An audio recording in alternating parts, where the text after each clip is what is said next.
Inter తర్వాత IIT, JEE, neat లక్ష్యమా? ఉన్నత చదువులకు సరైన పునాది అకాడమీ మాధాపూర్. సార్ శ్రీను వైట్ల గారితో పరిచయం ఎలా ఏర్పడింది? సీను వైట్ల తొలి సినిమా Yeah, నీకోసం నీకోసంకి సినిమా మీరే సినిమాటోగ్రాఫర్. ఏంటంటే అవార్డు కూడా ఆ సినిమాకి Yeah, వచ్చినట్టు వచ్చింది, తనకి వచ్చింది, నాకు అవును. వచ్చింది. సో అది ఫస్ట్ అటెంప్ట్లోనే ఇద్దరు సక్సెస్ అయ్యారు, మంచి బాండింగ్ ఏర్పడింది. బట్ నేను విన్నది చెప్తున్నాను సార్, శ్రీను వైట్ల గారికి ఆ సినిమాకి ఇచ్చిన బడ్జెట్ చాలా చాలా చాలా తక్కువ. మీ సహకారం మరవలేంది. తక్కువ బడ్జెట్ కాదు, నో బడ్జెట్ సినిమా. నో బడ్జెటా? నో బడ్జెట్ సినిమా అది చాలా పెద్ద విషయం. Sir. యాక్చువల్గా ఏంటంటే అప్పట్లో ఎవరు తక్కువ తీసుకోవాలి మనీ అనేది, పేమెంట్లు అంత ఎక్కువ ఉండేవి కావు. సో జనరల్గా పేమెంట్లు తక్కువ ఇచ్చే కెమెరామెన్ చూసుకోవాలి, తర్వాత వాళ్ళ కంఫర్టబుల్గా ఉండే కెమెరామెన్ చూడాలి అనే రేంజ్లో నన్ను ఎలా సెలెక్ట్ చేసుకున్నారు Sir. మొత్తానికి నాకు సరిగ్గా గుర్తులేదు. నన్ను సెలెక్ట్ చేసుకుని తను చాలా ఇప్పుడు ఎలా సినిమాలో అతని సినిమాలు చూస్తే ఎలా ఉంటాయి, తను కూడా అట్లాగే బిహేవ్ చేస్తాడు. సార్ తను దాన్ని ఏమంటారు, హ్యూమర్, తను చేసే కామెడీలు ఎలాగో దూకుడు సినిమాలు ఎలాగ మహేష్ బాబు కుమార్ రియల్గా కూడా ఆ టైమింగ్ ఉంటుంది. ఆ టైమింగే ఉంటుంది. తను మాట్లాడుతుంటే మనకు నవ్వు వస్తూ ఉంటుంది. నాకు కూడా అలాంటి టైమింగ్స్ బాగా ఇష్టం. సార్ సో అట్లా మా ఇద్దరికి కలిసింది. సినిమాకి కారు కూడా పంపించేవారు కాదండి, ప్రొడక్షన్ హౌస్ కారు కూడా లేదు. నా బైక్ వేసుకొని నేను వెళ్ళి సీను వైట్ల ఇంటికి వెళ్ళి ఎక్కించుకొని అక్కడి నుంచి నేను షూటింగ్కి వెళ్ళేవాడిని. డైరెక్టర్ కార్ కూడా లేదు, సినిమాటోగ్రాఫర్ కార్ లేదు. కారు లేదు, నేను నా బైకే. నా బైక్ ఎక్కి ఇంకొక పెద్ద విషయం, నేను ఎక్కి సీను వైట్లను ఎక్కించుకుని రవితేజను కూడా ఎక్కించుకుని వెళ్ళాను. సో అట్లా ఉండేదండి. I'm really proud to tell that.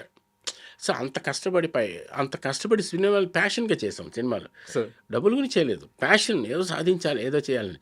అది సీను వైట్లకి చాలా ప్యాషన్, సినిమా డైరెక్ట్ చేయాలి, మన సినిమా ఎరగొట్టాలని. నాకు కూడా అదే ఉండేది, మన సినిమా బాగా చేయాలి. ఎక్కడ లైట్లు ఉండేవి కావు, కార్లు ఇచ్చేవాళ్ళు కాదు, ఫిలిం ఏమో ఫ్యూజీ ఫిలిము. అసలు యాక్చువల్గా అంటే కొడాక్ వాడితే, కొడాక్ అనే ఒక బ్రాండ్ మీకు తెలుసు. అవును. కొడాక్ అండ్ ఫ్యూజీ, ఈ రెండు బ్రాండ్స్ ఉండే ఫిలింలో. కొడాక్ వాడితే అదొక పెద్ద లగ్జరీ. అవును. మాకు ఫ్యూజీ ఫిలిం ఇచ్చేవారు. సో రాత్రులు పగలు షూటింగ్లు, పర్మిషన్స్ ఉండవు. మేము దీంతోడికి మమ్మల్ని తీసుకుని వైజాగ్ తీసుకుని వెళ్ళాడు. తీసుకెళ్తే అక్కడే పర్మిషన్, ఇది లొకేషన్ పర్మిషన్ కావాలంటే అప్పట్లో 10,000 5,000 అలా కట్టాలి. అక్కడికి వెళ్ళిపోయేవాళ్ళం, అక్కడ పర్మిషన్ లేదు, మమ్మల్ని రానిచ్చేవాళ్ళు కాదు. నేను ఫోన్ చేసి, ఏంటి ఇది షూటింగ్, పర్మిషన్ లేదు, డబ్బులు లేవంటున్నారంటే, రాంప్రసాద్ అక్కడ ఏం బాగుంది, ఇక్కడ తీసేద్దాం అనేవాడు. ఇక్కడ పర్మిషన్ అక్కర్లేదు. ఇలాగ మొత్తం సినిమా అంతా తీసేసాం. బట్ ఆ ప్యాషన్కు మరి అందుట్లోనే వెతికేవాళ్ళం. So when you see the film, ఆ లొకేషన్లోనే కాకుండా ఇక్కడ ఎలా తీయచ్చు, ముందు నాకు అది అలవాటు అయిపోయింది. నా లైఫ్ మొత్తం ఏదన్నా ఒక వెరీ మనకి నచ్చని ప్లేస్లో అయినా సరే దాంట్లో ఏది బాగుంటుందో అది పిక్ చేయాలి. అలా డిఫికల్టీస్ని బాగా గట్టిగా పట్టుకున్నాం. సో అది నాకు లైఫ్లో భలే యూస్ అయింది. ఏ లొకేషన్లో అయినా సరే I can see one nice point, nice location I can see. ఆ బ్లాక్ పట్టుకోగలుగుతాం, వెతుకుతాం. మంచి లొకేషన్లో షార్ట్ తీయడం గొప్ప కాదు, మనకు ఉన్న దాంట్లో వెతికి దాన్ని పట్టుకుని తీయటం అనేది చాలా, అదే కదా సార్ రియల్గా చాలా హైలైట్. అవును, అది నాకు లైఫ్ టీచ్ చేసింది. ఆ సినిమాని కాదండి, ప్రతి సినిమాలోనూ మనకి ఏదో ప్రాబ్లం ఉంటుంది. మనకి అన్ని లొకేషన్స్ నచ్చినవి దొరకవు. సో మనం నచ్చినట్టుగా మనం తీయగలగాలి, మనం దాన్ని వెతకాలి. అది సో ఆ వెతకడం అనేది నాకు లైఫ్ నేర్పించింది. ప్రతి సినిమా ఒక్కొక్క ఎక్స్పీరియన్స్.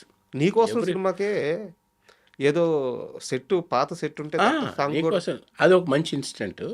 యాక్చువల్గా చంద్రలేఖ కృష్ణవంశీ గారి మూవీ, నాగార్జున మన అన్నపూర్ణ స్టూడియో డౌన్లో, కింద డౌన్లో ఒక సెట్ వేశారు. వాళ్ళు బాగా బ్యూటిఫుల్గా తీశారు. అది రూయిన్ అయిపోయింది, ఇంక పాడైపోయింది. అన్నీ పడిపోయి, పిల్లర్స్ అన్ని పడిపోయి ఎలా ఉంటే, అక్కడ మన సీను వైట్ల సేమ్ ఈ స్టైల్ ఉంటుంది కదా, హ్యూమర్గా ఉంటుంది. రాంప్రసాద్ అక్కడ బాగుంటుంది, ఇక్కడ తీద్దామయ్యా అని. చూడు ఆ పాత పాడిపోయిన దాంట్లో ఒక కొత్తదనం పట్టుకుందామని. ఎందుకంటే డబ్బులు ఇవ్వకలేదు కదా. నేను నవ్వుకొని సరే అని చెప్పి అక్కడ షార్ట్స్ కంపోజ్ చేసి తీస్తే ఆ సాంగ్ చూసి నాకు మురారి సినిమా వచ్చింది. సార్ అది ఎంత పెద్ద మ్యాటర్ చూడండి, కరెక్ట్. అది ఎంత పెద్ద విషయం. నాకు మధ్యాహ్నం 2:00 ఫోన్ వచ్చింది. కృష్ణవంశీ గారు ఫోన్ చేశారు. ఫోన్ చేసి ఆ సాంగ్ నువ్వేనా తీసిందని. ఒక్కసారి ఆ సాంగ్ నా దగ్గర ఆ క్యాన్ తీసుకెళ్ళి వేయటానికి ప్రాజెక్ట్ అన్నపూర్ణ స్టూడియోలో వేయటానికి నా దగ్గర డబ్బులు లేవు. ఏం పాట సార్ అది? నీకోసం అనే సాంగ్ ఉంది కదా, ఓకే. మహేశ్వరి. అవును అవును. ఆ సాంగు నన్ను చూపించమన్నాడు వంశీ గారు. నేను ఆ క్యాన్ పట్టుకుని అన్నపూర్ణ ప్రీవ్యూ థియేటర్కి వెళ్ళాను. అక్కడ ప్రీవ్యూ థియేటర్లో ఆయన చాలా పాత ఓల్డ్ మన ఆపరేటర్, ఆయన ఇప్పుడు కూడా ఉన్నాడు. బా ఆయన పేరేంటి గుర్తు రావట్లేదు, చాలా సీనియర్ టెక్నీషియను. ఆయన దగ్గరికి వెళ్ళి భయ్యా ఈ క్యాను వేస్తారా ఒకసారి అంటే, ఇంత డబ్బులు అవుతాయమ్మా అన్నాడు. సార్ అది సర్లే, నన్ను చూసి నన్ను బాగా పరిచయం. సరేలే నేను వేస్తాలే, నీకు ఎందుకు, నేను చూసుకుంటాను అంటే. ఆయన ఇప్పటికీ ఉన్నాడు. ఆయన ఫ్లోర్ ఇన్ఛార్జిగా కింద 7 acresలో పనిచేస్తున్నారు. నేనంటే చాలా అభిమానం.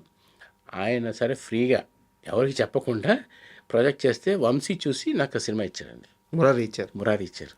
సో చూడండి ఎక్కడ ఉందో, ఎంత ఎంత లైఫ్ చూసి. అంటే వర్క్ను ప్రేమిస్తే వచ్చే గౌరవం, అది వచ్చే అవకాశం అసలు నాకు ఎక్స్ప్రెస్ చేయడం రావట్లేదు కానీ, బట్ అర్థమవుతుంది సార్. ట్రెమెండస్ లైఫ్ చూశానండి. సార్ సో చెప్పుకుంటూ వెళ్తే అసలు ఒక 3 years మాట్లాడచ్చు.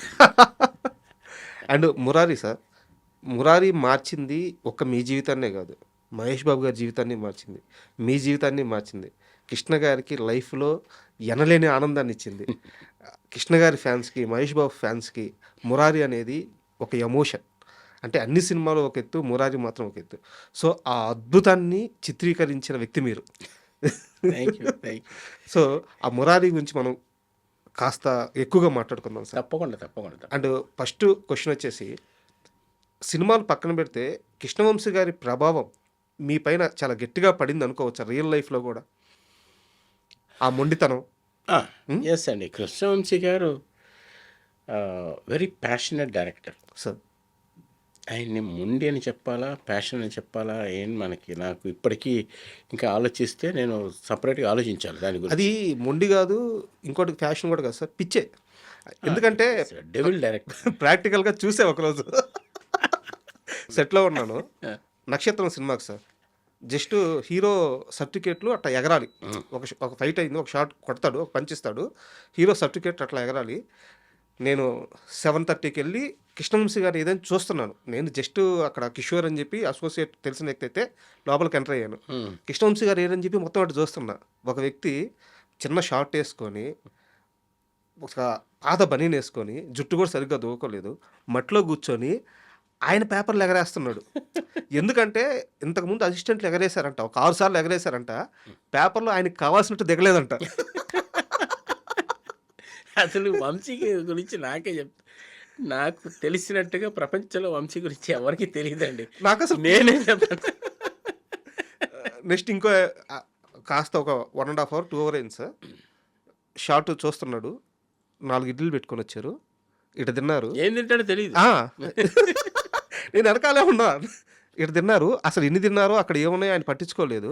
ఆమె ఒక బౌల్ తీసుకొచ్చారు, చేయగలుగుకున్నారు అంటే ఏదో ఆయనకి ఏదో అది. అసలు ఆయన ఏం తింటున్నారు, ఏం తాగుతున్నారు, అసలు ఏం తెలియట్లే ఆయనకి. అదే ప్యాషన్, విపరీతమైన ప్యాషన్ సార్. అసలు ఎలా అంటే ఫస్ట్ సినిమా ఎట్లా స్టార్ట్ చేయాలి, ఎలా స్టార్ట్ చేసి చెప్పాలి వంశీ గురించి అంటే, ఓ పెద్ద బుక్కే అది నాకు. ఆయన గురించి చెప్పాలంటే కంప్లైంట్ చెప్తా, మంచి చెప్తా అని చెప్పండి సార్. కృష్ణవంశీ గారు ఫోన్ చేయాలి. భోజనం పెట్టించేవాడు కాదండి అసలు. భోజనం చేస్తే మన పురుగులాగా చూసేవాడు. ఏంట్రా భోజనం చేయడానికి వచ్చారా, సినిమా రా, ప్యాషన్ రా అనేవాడు. నేను ఇదేంట్రా ఇట్లా మాట్లాడుతున్నాను అనుకున్నాను. నేనేమో చాలా సోఫిస్టికేటెడ్ లైటింగ్, సోఫిస్టికేటెడ్గా తీయాలనుకునేవాడు. తనేమో అసలు దాని గురించి ఏమైపోయినా పర్లేదు అనుకునే పర్సన్ అతను. సరే మొత్తానికి సినిమా ఇచ్చేసాడు. దానికి ముందు బోల్డ్, అది చెప్పాలంటే అదొక పెద్ద ఎపిసోడ్ అవుతుంది మీకు. అసలు వీడిని ఎలాగా వీడు ఇట్లా ఉన్నాడు, వీడిని ఎట్లాగానే వంచి సినిమా తీయాలనే కంకణం కట్టుకున్నట్టున్నాడు.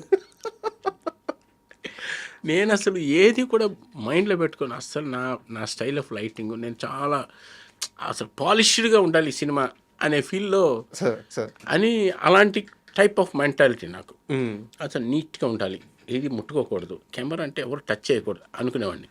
అలాంటి స్టైల్ ఆఫ్ నాది. అతను ఏంటంటే మాస్, మ్మ్. అసలు దుమ్ము పడిన కెమెరా పగిలిపోయిన షాట్ తీయాలనుకునే క్యాండిడేట్ అతను. సార్ ఈ ఇద్దరి మధ్యలో ఒక సినిమా జరుగుతుందంటే మీరు ఊహించండి. మ్మ్. మాకు ఫస్ట్ డేనే షాట్ పెట్టాడు. అసలు సినిమా వస్తుంది కదా, సినిమా స్టార్టింగ్లో టైటిల్స్ అయిన తర్వాత ఫస్ట్ టెంపుల్ షాట్. అవును. అసలు సినిమాని అలాగే తీశాడు, ఆర్డర్ తీశాడు ఆయన. మ్మ్. ఓకే. ఫస్ట్ అసలు మీకు సినిమా సాంగ్స్, అసలు మణి శర్మ గురించి చెప్పాలండి ఈ విషయంలో. సినిమా స్టార్ట్ అవ్వకముందే మొత్తం సాంగ్స్ రికార్డ్ అయ్యి వచ్చింది. ఏకైక సినిమా ఇండియాలో అది ఒకటే ఉంటుంది. బా. ఇప్పుడు మనకి సినిమా అయిపోయి, మ్మ్. సినిమా షూటింగ్ అంతా అయిపోయి లాస్ట్లో ఇంకొక 10 రోజులు రిలీజ్ అవుతున్నా మనకి సాంగులు రావు. రావు. అవును. అంటే that is not complaint from my side, but I don't know clearly. Murari cinema ఏంటంటే ఫస్ట్ 6-7 సాంగులు ఉంటాయి. 7 సాంగ్స్ కంప్లీట్గా రికార్డ్ అయ్యి ఫుల్ వర్షన్స్ మా చేతిలో ఉన్నాయి. సార్ ఏది ఇంకా షూటింగ్ స్టార్ట్ అవ్వకండి.